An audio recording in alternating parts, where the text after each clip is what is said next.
आज हम class 12th का 12वीं का गणित का असाइनमेंट का आंसर देखने वाले हैं। आप देखिए यहाँ पे सितंबर मंथ के सारे क्वेश्चन का आंसर मैं इस वीडियो में आपको कराऊंगा और आपको कहीं जाने की ज़रूरत नहीं है। वीडियो आपको लास्ट तक देखना होगा, तभी जाके आप समझ पाएंगे कि हर एक क्वेश्चन को कैसे कैसे किया गया है। तो चलिए, और भी जो भी सारे सब्जेक्ट हैं, सारे सब्जेक्ट के असाइनमेंट के लिंक वीडियो के डिस्क्रिप्शन में दे दिया गया है, सारे को सॉल्व करके दे दिया गया है, तो आप इजीली वहाँ से देख सकते हैं, चाहे इंग्लिश मीडियम हो या हिंदी मीडियम, कोई भी स्टूडेंट। तो चलिए एक एक क्वेश्चन को हम समझेंगे कि कैसे इन क्वेश्चंस का आंसर यहाँ पे दिया गया है। तो सबसे पहला क्वेश्चन इसमें आता है कि सममित तथा विषम सममित अवयव की परिभाषा लिखिए। सममित और विषम सममित अवयव की परिभाषा लिखिए। तो यहाँ पे देखिए कि सममित अवयव क्या होता है कि ए का अगर हम ट्रांसफॉर्म निकालें, ए का इन्वर्स निकालें, तो वो जो हो ए का ट्रांसफॉर्म हो वो ए के इक्वल होता है। तो ए का ट्रांसफॉर्म हम निकालते हैं तो वो ए के इक्वल होता है। यहाँ पे आंसर भी लिखा गया है कि एक वर्ग अवयव ए इक्वल टू ए आई जे सममित अवयव कहलाता है यदि ए ट्रांसफॉर्म इक्वल टू ए हो, अर्थात आई व जे के प्रत्येक संभव मानों के लिए ए आई जे इक्वल टू ए जे आई हो। आप समझ रहे होंगे अगर इस क्वेश्चन को लगाया होगा आपने तो कि क्या यहाँ पे कहा जा रहा है। इसी तरह से विषम सममित अवयव पूछा गया है, तो यहाँ पे विषम सममित अवयव ए अगर होता है तो A T equal to minus A हो, मतलब ए ट्रांसफॉर्म जो हो वो ए माइनस के इक्वल हो। तो ऐसा करने पे यहाँ पे क्या लिखता है कि ए जे आई इक्वल टू माइनस ए आई जे हो। चलिए देख लेते हैं, यहाँ पे पूछा गया है प्रश्न नंबर ए 1 का आई का ए पूछा गया है, इसमें कि सममित अवयव है तथा अवयव बी एक विषम सममित अवयव है। तो यहाँ पे देखते हैं कि सममित अवयव का कंडीशन क्या है। ये ए है और इसका ए ट्रांसफॉर्म हमने निकाला तो क्या हो गया 1 - 1 5, फिर को इसको रीअरेंज कर दिया। जो आपके रोज होते हैं और कॉलम्स होते हैं जिसे आप स्तंभ बोलते हैं, तो यहाँ पे आप देख लीजिए कि ए इनवर्स के इक्वल है, तो इसलिए सिद्ध होता है कि ये एक सममित अवयव है। इसी तरह से बी का देखते हैं, बी ये है, बी का अगर हमने बी ट्रांसफॉर्म निकाला तो बी ट्रांसफॉर्म को ऐसे लिखेंगे। और देखिए अगर इसमें से माइनस इसमें से कॉमन कर देते हैं या माइनस से मल्टीप्लाई कर देते हैं, आप कुछ भी समझ सकते हैं। तो माइनस कॉमन कर दिया तो देखिए 0 -1 और 1 जो था वो 0, बीच वाला जो -1 था आप देख रहे हैं, तो बीच वाले रो में -1 सबसे ऊपर जो था तो 1 हो गया और थर्ड वाले रो में -1 हो गया। इसके बाद 1 वाला पहला था जो सेकेंड लाइन में वो -1 हो गया, फिर 0 और फिर 1। तो ऐसे करके आप देख सकते हैं कि माइनस कॉमन करने पे ये किसके इक्वल आ रहा है, माइनस बी के इक्वल आ रहा है। ये जो बी है ये तो आ ही रहा है और साथ में माइनस आ रहा है, तो इस प्रकार ये एक विषम सममित अवयव है। इसके बाद दिया है प्रश्न, यहाँ पे देखते हैं प्रश्न नंबर पहला का सेकेंड दिया कि डेल्टा इक्वल टू इतना है, तो दिखाइए इन पंक्तियों तथा स्तंभों को परस्पर परिवर्तित करने पे कपर डेल्टा का मान अपरिवर्तित रहता है। तो यहाँ पे देखते हैं कपर डेल्टा निकालेंगे और दिखाएंगे कि इसका मान अपरिवर्तित रहता है। तो आगे डेल्टा का मान निकाल लेते हैं। देखिए यहाँ पे डेल्टा का मान कैसे निकलेगा, तो पहली पंक्ति के सापेक्ष में विस्तार करेंगे हम, तो देखिए डेल्टा का मान यहाँ पे निकल जाएगा। आपने सीखा होगा कैसे विस्तार करते हैं। डेल्टा का मान -28 आ रहा है। इसके बाद पंक्ति और स्तंभों को परस्पर बदलने पर कपर डेल्टा के लिए पंक्ति और स्तंभ बदलना पड़ता है, तो यहाँ पे पंक्ति और स्तंभ को परस्पर बदल दिया और फिर से पहली पंक्ति के हिसाब से इसको हमने विस्तार किया, तो फिर -28 ही आया। इस तरह से ये सिद्ध हो चुका है। इसके बाद देखते हैं हम क्वेश्चन नंबर 2 है हमारे असाइनमेंट का कि निम्नलिखित समीकरण निकाय को आव्यूह विधि से हल कीजिए।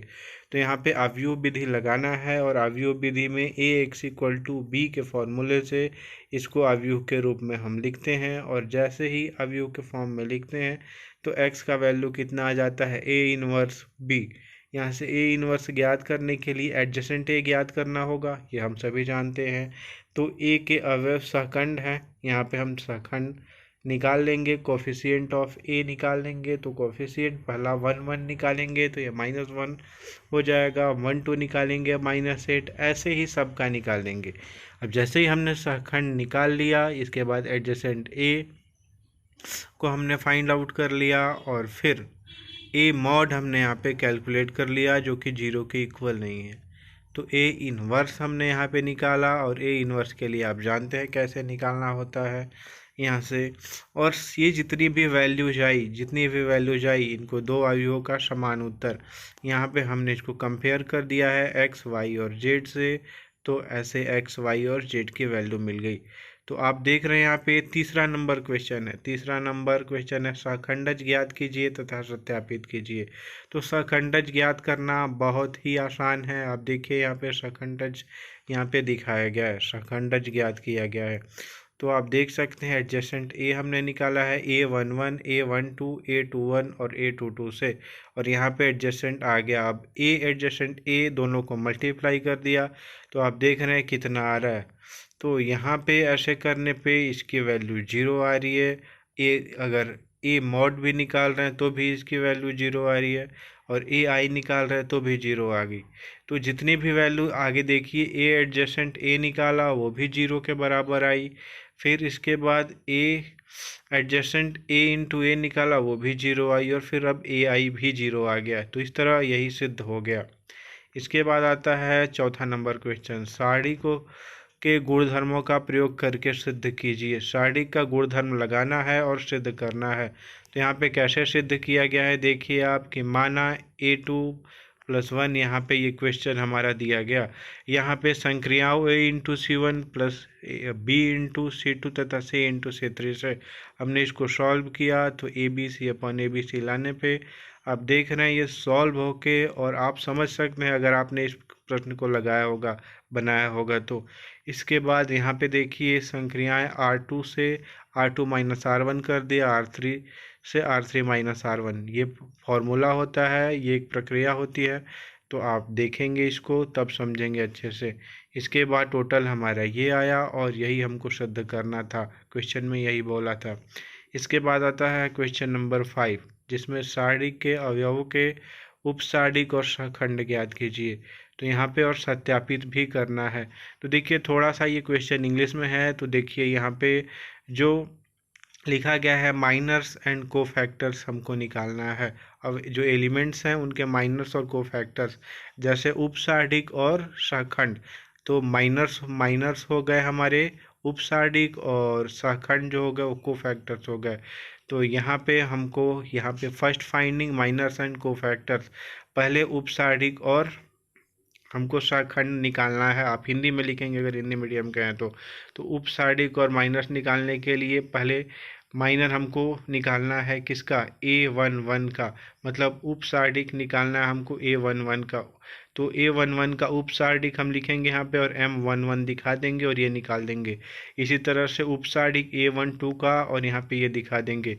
और ऐसा करते करते हम A21 का भी निकालेंगे उपसारणी, A22 का भी, A23 का भी, और A31 का भी, और ऐसे करके एक को लेके हमने हर एक का निकाल दिया। इसके बाद सहखंड निकालेंगे। तो सहखंड निकालने का हमारे पास फॉर्मूला होता है, और इस फॉर्मूले को यूज करेंगे। सहखंड A11 का, सहखंड A12 का, आप हिंदी में लिखेंगे सहखंड करके लिखेंगे इसको। इसके बाद देखिए यहाँ पे अगर हमने सहखंड निकाल लिया तो फिर अब हमको ये मिल गया। अब इसका हमको वेरीफाई क्या करना है, A11 A3 × A31 + A12 A32 + A13 और A33, यहाँ पे हमको वेरीफाई करना है।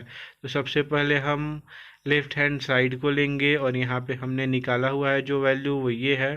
इसके बाद इस वैल्यू को हम यहाँ पे पुट करेंगे इसी फॉर्मूले में, और पुट किया तो देखिए लास्ट में सॉल्व करने के बाद 0 आ गया। तो ऐसे हमारा असाइनमेंट कवर हुआ। चलिए देखते हैं इसके PDF को आप कैसे डाउनलोड कर सकते हैं। असाइनमेंट के आंसर के PDF को डाउनलोड करने के लिए आपको गूगल पे जाके सर्च करना होगा cgbasicsupport.in। उसके बाद आपको इस वेबसाइट पे जाना होगा, इसको नीचे स्क्रॉल करना होगा, ऑप्शन दिखेगा आपको असाइनमेंट 2021-22, उस पर क्लिक करके सभी सब्जेक्ट के असाइनमेंट के आंसर के PDF आप इजीली डाउनलोड कर सकते हैं।